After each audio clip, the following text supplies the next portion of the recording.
السلام علیکم۔ آج ہم ڈیل کارنیگی کی مشہور زمانے کتاب how to win friends and influence people کے کچھ اہم حصوں کا جائزہ لے رہے ہیں۔ جی بالکل۔ یہ مواد ایک سننے والے کی طرف سے آیا ہے جو لوگوں سے بہتر طور پر پیش آنے کے طریقے سمجھنا چاہتے تھے، اور یہ موضوع بہت اہم ہے۔ خاص طور پر آج ہم اس نقطے پر بات کریں گے کہ کسی کو براہ راست یہ کیوں نہیں کہنا چاہیے کہ وہ غلط ہے۔ تو آئیے اس پر ذرا تفصیل سے بات کرتے ہیں۔ یہ واقعی ایک آپ کہہ لیں بنیادی نقطہ ہے انسانی تعلقات میں۔ دیکھیں، اختلاف تو ہوتا ہی ہے نا؟ جی بالکل۔ لیکن اس سے نمٹنے کا طریقہ وہ ہمارے تعلقات اور نتائج پر بہت گہرا اثر ڈالتا ہے۔ صحیح۔ کارنیگی کا یہ مشورہ لگتا تو سادہ ہے، مگر اس کے پیچھے نا ٹھوس نفسیاتی وجوہات ہیں۔ بالکل۔ جیسے کارنیگی تھیوڈور روزویلٹ کی مثال دیتے ہیں، جو اتنے کامیاب صدر تھے۔ ہاں، وہ کہتے تھے کہ اگر وہ 75% معاملات میں بھی درست ثابت ہو جائے نا تو یہ ان کی توقعات سے بڑھ کر ہوگا۔ 75%؟ یہ تو بہت زیادہ ہے۔ جی، تو اب اگر روزویلٹ کا یہ معیار تھا تو ہم اور آپ کس کھیت کی مولی ہیں، ہے نا؟ صحیح بات ہے۔ تو اگر ہم خود بھی اکثر اتنے یقین سے درست نہیں ہوتے تو پھر دوسروں پر غلط ہونے کا لیبل لگانے میں کیا تک بنتی ہے؟ یہ ایک زبردست نقطۂ آغاز ہے، اور بات صرف منطق کی نہیں، یہ گہری نفسیات ہے۔ اچھا، کیسے؟ دیکھیں، جب آپ کسی کو کہتے ہیں کہ تم غلط ہو، بھلے آپ الفاظ سے کہیں، لہجے سے یا اشارے سے، تو یہ صرف ان کی رائے پر حملہ نہیں ہوتا، یہ اصل میں ان کی ذہانت، ان کے فیصلے، ان کی عزت نفس پر ایک براہ راست وار ہوتا ہے۔ اوہ اچھا، یعنی یہ ذاتی حملہ بن جاتا ہے۔ بالکل، اور نتیجہ کیا ہوتا ہے؟ وہ شخص فوراً دفاعی پوزیشن میں چلا جاتا ہے۔ اس کی ساری توانائی پھر آپ کی بات سمجھنے کے بجائے اپنی پوزیشن کا دفاع کرنے یا آپ کو غلط ثابت کرنے میں لگ جاتی ہے، چاہے آپ کی دلیل کتنی ہی مضبوط کیوں نہ ہو۔ جی ہاں، اس سے کوئی فرق نہیں پڑتا، آپ نے ان کے جذبات کو ٹھیس پہنچا دی ہے، بحث وہیں ختم ہو جاتی ہے ایک طرح سے۔ یہ بات تو واقعی گہری ہے۔ جیمز ہاوی رابنسن نے اپنی کتاب the mind in the making میں بھی کچھ ایسا ہی لکھا ہے۔ جی، کیا کہا انہوں نے؟ وہ کہتے ہیں کہ ہم اکثر اپنی رائے نہ خود ہی بدل لیتے ہیں بغیر کسی خاص وجہ کے یا دباؤ کے۔ ہاں، ایسا ہوتا ہے۔ لیکن اگر کوئی آ کر ہمیں کہہ دے کہ تم غلط ہو تو ہم فوراً تلخ ہو جاتے ہیں، اڑ جاتے ہیں، ضد میں آ جاتے ہیں۔ بالکل، اپنی رائے سے چمٹ جاتے ہیں، اور وجہ رابنسن کہتے ہیں ہماری رائے نہیں ہوتی، تو پھر کیا ہوتی ہے؟ بلکہ ہماری عزت نفس ہوتی ہے، جسے ہم خطرے میں محسوس کرتے ہیں۔ وہ کہتے ہیں لفظ میرا بہت طاقتور ہے۔ میرا؟ ہاں، میری گاڑی، میرا گھر، میری رائے، میرا عقیدہ۔ اچھا، ہاں یہ تو ہے۔ ان چیزوں پر کوئی بھی تنقید ہمیں ذاتی حملے کی طرح لگتی ہے۔ صحیح کہہ رہے ہیں، اور اسی سے جڑی ہوئی بات کارل راجرز نے کی ہے اپنی کتاب آن بیکمنگ اے پرسن میں۔ اچھا، انہوں نے کیا کہا؟ وہ کہتے ہیں کہ انہیں سب سے زیادہ فائدہ تب ہوا جب انہوں نے خود کو دوسروں کو سمجھنے کی اجازت دی۔ سمجھنے کی اجازت؟ یہ کیسی بات ہوئی؟ سننے میں عجیب لگتا ہے نا؟ کیا ہمیں سمجھنے کے لیے بھی اجازت لینی پڑتی ہے؟ ہاں، راجرز کا کہنا ہے ہاں، کیونکہ ہمارا پہلا وہ جو بالکل فطری رد عمل ہوتا ہے نا، جی، وہ اکثر فیصلہ کرنا یا تنقید کرنا ہوتا ہے، سمجھنا نہیں۔ کوئی کچھ کہتا ہے اور ہم فوراً سوچتے ہیں یہ ٹھیک ہے، یہ غلط ہے، یہ عجیب ہے، یہ بیوقوفی ہے۔ ہاں، یہ تو ہوتا ہے۔ ہم شاذ و نادری رک کر یہ جاننے کی کوشش کرتے ہیں کہ اچھا، جو یہ کہہ رہا ہے اس کے لیے اس بات کا اصل مطلب کیا ہے، اس کے پیچھے کیا سوچ ہے۔ سمجھ گیا۔ اس کی کوئی عملی مثال بھی ہے کارنیگی کے پاس؟ ہاں، کئی ہیں۔ ایک وکیل تھے مسٹر ایس، وہ سپریم کورٹ میں بحث کر رہے تھے۔ جی۔ ایک جج نے ان سے قانون کے ایک نقطے پر سوال کیا۔ اب وکیل صاحب نے فوراً اور ذرا سختی سے جج کو بتایا کہ وہ غلط ہیں۔ سپریم کورٹ کے جج کو؟ جی ہاں، اور تکنیکی طور پر وکیل درست تھے، جج غلط تھے۔ پھر تو جیت گئے ہوں گے کیس؟ نہیں، یہی تو بات ہے۔ نتیجہ کیا ہوا؟ عدالت میں نا ایک عجیب سی سرد مہری چھا گئی۔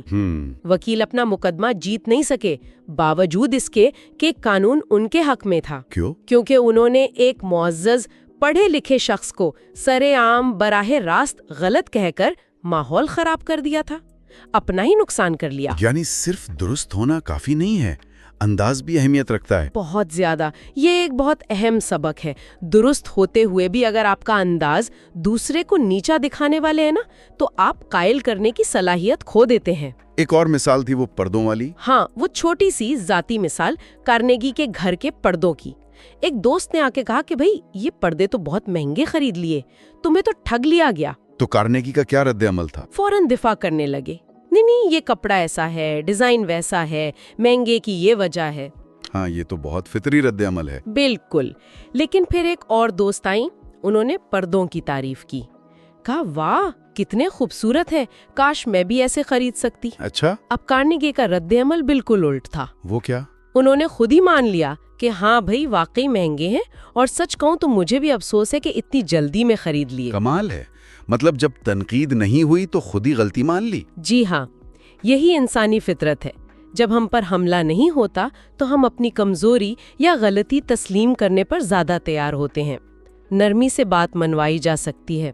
اور تاریخی طور پر دیکھیں تو ابراہم لنکن اور ہورس گریلی کی مثال بھی ایسی ہی ہے۔ ہاں، وہ کیا قصہ ہے؟ گریلی ایک بہت بااثر ایڈیٹر تھے اور لنکن کی پالیسیوں کے سخت ناقد تھے، بہت سخت۔ اچھا، انہوں نے سالوں تک لنکن پر تنقید کی، ان کا مذاق اڑایا، بدسلوکی تک کی، یہ سوچ کر کہ وہ لنکن کو مجبور کر دیں گے اپنی رائے بدلنے پر۔ تو کیا لنکن نے رائے بدلی؟ بالکل نہیں، لنکن اپنی پالیسیوں پر قائم رہے۔ اس سے یہی ثابت ہوتا ہے کہ یہ جو تنقید، تضحیک اور براہ راست حملہ ہے نا، یہ کام نہیں کرتا۔ ہاں، یہ کسی کو قائل کرنے کا مؤثر طریقہ نہیں ہے۔ تو پھر سوال یہ پیدا ہوتا ہے کہ اگر یہ براہ راست ٹکراؤ، یہ تصادم کام نہیں کرتا، تو پھر کیا کرتا ہے؟ کیا طریقہ مؤثر ہے؟ بالکل، اور یہی کارنیگی ہمیں عاجزی اور سمجھداری کی طرف لاتے ہیں۔ اور یہ صرف خوش اخلاقی نہیں بلکہ ایک حکمت عملی ہے۔ صحیح۔ اس سلسلے میں کئی بڑے لوگوں کے اقوال بھی ہیں، جیسے الیگزینڈر پوپ نے کہا، لوگوں کو ایسے سکھاؤ جیسے تم سکھا نہیں رہے، اور انجان باتیں بھولی ہوئی باتوں کی طرح پیش کرو۔ واہ، کیا بات ہے۔ اور گیلیلی کا کہنا تھا، تم کسی کو کچھ سکھا نہیں سکتے، صرف اس کے اندر جو علم ہے نا، اسے تلاش کرنے میں مدد دے سکتے ہو۔ یعنی دریافت کرنے میں مدد دو، ٹھونسو مت۔ بالکل۔ اور لارڈ چیسٹرفیلڈ نے اپنے بیٹے کو نصیحت کی تھی، اگر ممکن ہو تو دوسروں سے زیادہ عقل مند بنو، مگر انہیں یہ بتاؤ مت۔ اپنی عقل مندی کا ڈھنڈورا نہ پیٹو۔ جی، اور سب سے بڑھ کر سقراط کا مشہور قول، میں ایک ہی بات جانتا ہوں کہ میں کچھ نہیں جانتا۔ ان سب عظیم لوگوں کی باتوں کا نچوڑ کیا نکلتا ہے؟ یہی کہ اپنی برتری جتانے یا دوسروں کو ٹھیک کرنے کے بجائے اگر ہم انہیں خود نتیجہ نکالنے دیں اور اپنی لا علمی یا غلطی کے امکان کو بھی تسلیم کریں تو زیادہ کامیاب رہیں گے۔ اگر سقراط جیسا فلسفر اپنی لا علمی کا اعتراف کر سکتا ہے تو ہم کیوں ہمیشہ میں ہی صحیح ہوں کے جھنڈے گاڑے رکھتے ہیں؟ یہ دراصل کمزوری نہیں، دانشمندی کی علامت ہے۔ اور اسی لیے کارنیگی وہ جسے جادوئی جملہ کہتے ہیں اس پر بہت زور دیتے ہیں۔ وہ کیا ہے؟ وہ کہتے ہیں یہ جملہ استعمال کریں، میں غلط ہو سکتا ہوں، میں اکثر غلط ہوتا ہوں، آئیے حقائق کا جائزہ لیں۔ میں غلط ہو سکتا ہوں؟ کارنیگی کہتے ہیں کہ اس جملے کی مخالفت کوئی کر ہی نہیں سکتا۔ یہ فوراً بحث کا وہ جو تناؤ کا ماحول ہوتا ہے نا، اس سے ختم کر دیتا ہے، بالکل، اور دوسرے شخص کو بھی نرمی اور معقولیت کی طرف لاتا ہے۔ کتنا آسان لگتا ہے، مگر ہم کتنی کم بار اسے استعمال کرتے ہیں۔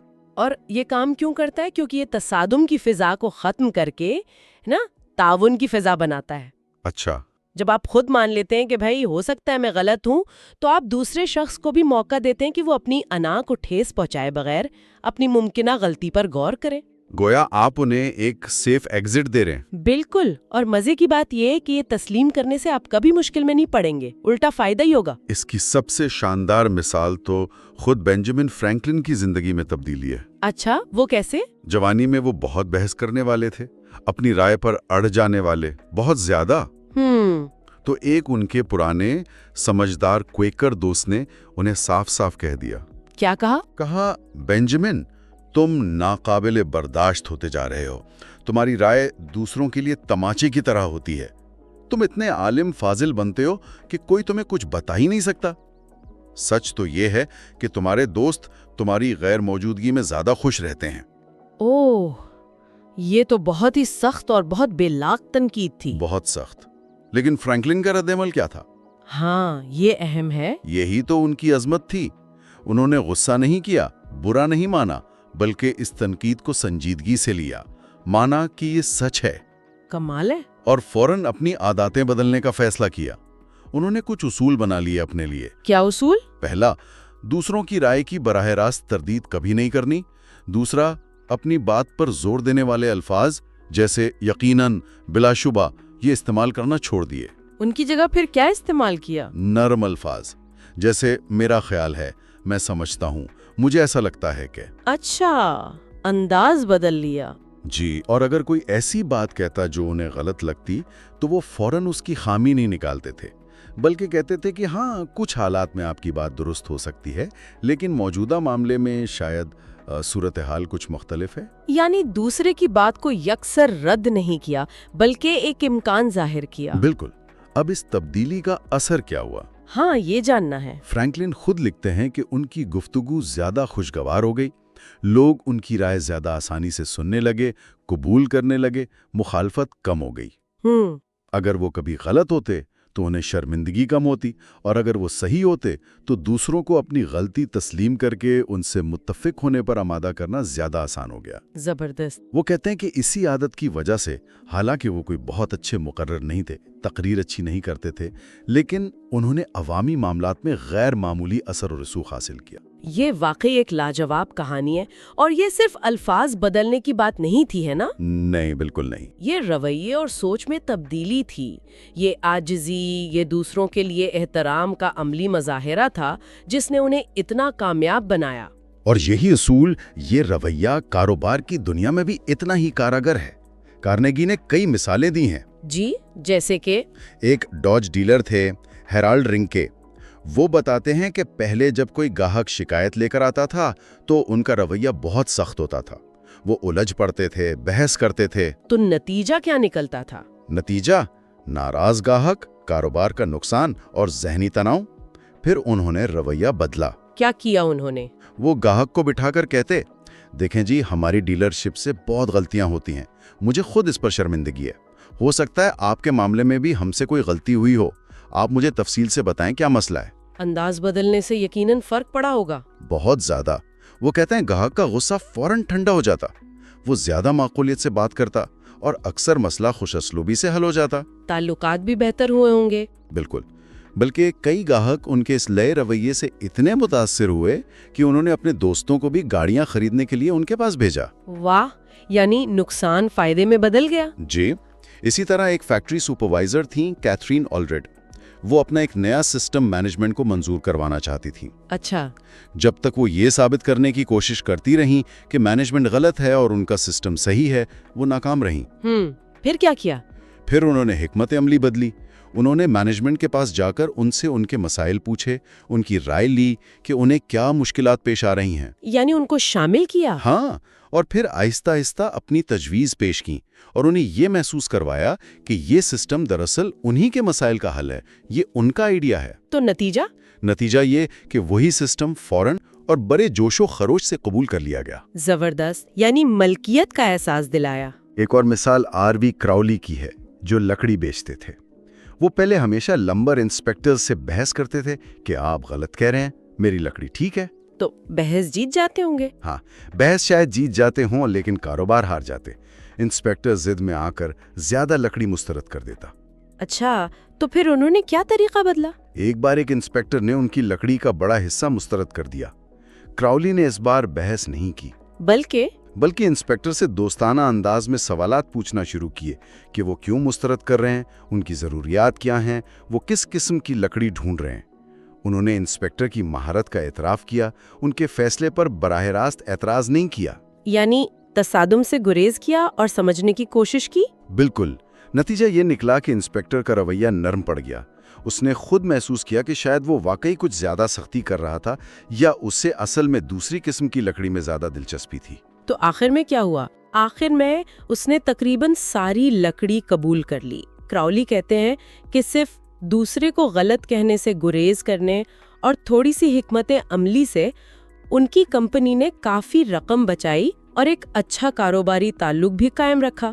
تو ان تمام مثالوں سے سبق تو ایک ہی ملتا ہے۔ جی بالکل، کہ دوسروں کو غلط ثابت کرنے کی کوشش میں اپنی توانائی ضائع کرنے کے بجائے ان کے نقطۂ نظر کو سمجھنے کی کوشش کریں، ان کی عزت نفس کا خیال رکھیں، انہیں اپنی غلطی خود دریافت کرنے کا موقع دیں، تو بہتر نتائج حاصل ہوتے ہیں۔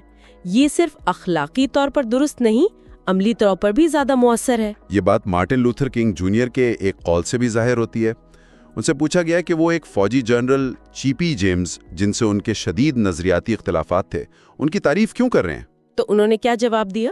انہوں نے کہا، میں لوگوں کو ان کے اپنے اصولوں سے پرکھتا ہوں، اپنے اصولوں سے نہیں۔ واو، یعنی دوسرے کے معیار کا احترام بہت بڑی بات ہے۔ جی، اور امریکی خانہ جنگی کے دوران جنرل رابرٹ ای لی کی مثال بھی ایسی ہی ہے۔ صدر جیفرسن ڈیوس نے ان سے ایک افسر کے بارے میں پوچھا جو لی کا سخت ترین مخالف تھا، ان کی برائیاں کرتا پھرتا تھا۔ تو لی نے کیا کہا؟ لی نے اس افسر کی پیشہ ورانہ صلاحیتوں کی بہت تعریف کی۔ بعد میں کسی نے حیرت سے پوچھا کہ آپ نے اس کی تعریف کیوں کی جو آپ کا اتنا مخالف ہے؟ تو لی کا جواب کیا تھا؟ لی نے جواب دیا، صدر نے مجھ سے اس افسر کے بارے میں میری رائے پوچھی تھی، یہ نہیں پوچھا تھا کہ اس افسر کی میرے بارے میں کیا رائے ہے۔ کمال ہے، یہ دوسروں کے نقطۂ نظر اور ان کی حیثیت کا احترام کرنے کی اعلیٰ ترین مثال ہے، اپنی ذات سے بالا تر ہو کر دیکھنا۔ اور یہ حکمت، یہ دانش مندی تو صدیوں پرانی ہے۔ حضرت عیسیٰ نے کہا، اپنے مخالف سے جلدی اتفاق کرو۔ یعنی جھگڑا بڑھانے سے بچو۔ اور قدیم مصر کے ایک بادشاہ تھے اختوئی، انہوں نے اپنے بیٹے کو نصیحت کی تھی، سفارتی بنو، ڈپلومیٹک رہو، یہ تمہیں اپنا مقصد حاصل کرنے میں مدد دے گا۔ تو ان تمام کہانیوں، مثالوں اور قدیم و جدید حکمت کا نچوڑ کارنیگی نے اپنے اصول نمبر 2 میں بیان کر دیا ہے۔ وہ کیا ہے؟ دوسرے شخص کی رائے کا احترام کریں، کبھی یہ نہ کہیں تم غلط ہو۔ بالکل۔ خلاصہ یہ کہ بحث سے بچیں، لوگوں کو دفاعی پوزیشن میں نہ دھکیلیں، تھوڑی سمجھداری، تھوڑی سفارتکاری سے کام لیں۔ یہ نہ صرف تعلقات بہتر بناتا ہے بلکہ حیرت انگیز طور پر آپ کو اپنے مقاصد تک پہنچنے میں بھی زیادہ مددگار ثابت ہوتا ہے۔ جی بالکل۔ تو آج کی اس گفتگو کا لب لباب یہی ہے کہ کسی کو براہ راست غلط کہنا ایک ناکام حکمت عملی ہے۔ یہ صرف مخالفت اور رنجش پیدا کرتی ہے۔ ہاں، اس سے حاصل کچھ نہیں ہوتا۔ اس کے برعکس عاجزی کا مظاہرہ کرنا، دوسرے کے نقطہ نظر کو سمجھنے کی کوشش کرنا اور یہ مان لینا کہ بھئی ہم خود بھی غلط ہو سکتے ہیں، یہ نہ صرف زیادہ شائستہ ہے بلکہ کہیں زیادہ مؤثر طریقہ ہے۔ صحیح۔ اور چلتے چلتے سننے والوں کے لیے ایک نقطہ چھوڑ جاتی ہوں، ذرا اپنی روزمرہ کی بات چیت پر غور کریں۔ جب کوئی ہم سے مختلف بات کرتا ہے تو ہمارا پہلا رد عمل کیا ہوتا ہے؟ کیا ہم فوراً فیصلہ صادر کرتے ہیں یا تردید کرنے پر تل جاتے ہیں؟ یہ سوچنے کی بات ہے۔ اگر ہم شعوری طور پر اختلاف کے باوجود پہلے سمجھنے کی کوشش کریں تو ہمارے تعلقات، ہماری بحثیں اور ان کے نتائج وہ کیسے بدل سکتے ہیں؟ بہت فرق پڑ سکتا ہے۔ جی، اور یہ صرف دوسروں کو متاثر کرنے کی کوئی تکنیک نہیں ہے، یہ دراصل خود کو ایک زیادہ بہتر، زیادہ سمجھدار انسان بنانے کا عمل ہے۔